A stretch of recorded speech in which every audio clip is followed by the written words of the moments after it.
आहे। आता बातमी कोकणामधून येते। कणकवलीमध्ये खासदार नारायण राणेंचा 74वा वाढदिवस साजरा करण्यात आलाय।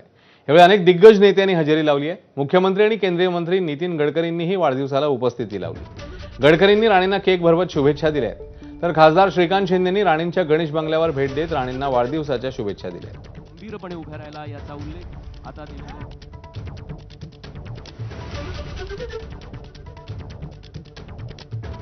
वृद्ध करतो आहोत केक कटिंगच्या कार्यक्रमानिमित्त। आणि मगाशी ज्यांचा उल्लेख झाला त्या आदरणीय सौ नीलमताई नितेश राणेने विचारलं की 75वी जवळ येते, बाबा कोणाकोणाला बोलू सांगा, मी असा कार्यक्रम करतोय। मला तुला वाटेल त्यांना बोलव, मला काय म्हणायचं नाही। मग अशा वेळेला मुख्यमंत्र्यांचं नाव तर त्यांच्या नेतृत्वाखालीच सत्कार सन्मान हा कार्यक्रम होणार।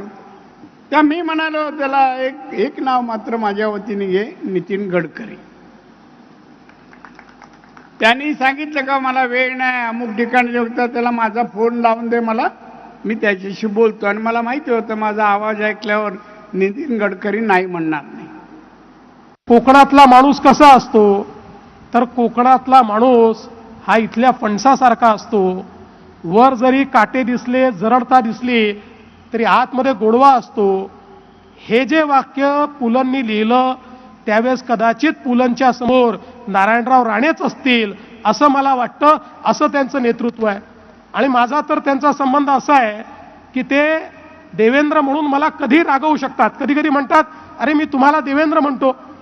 मी म्हटलं राणेसाहेब तुमचा अधिकारच आहे, जेवढा तुमचा अधिकार निलेश आणि नितेशवर आहे तेवढाच अधिकार माझ्यावर देखील आहे।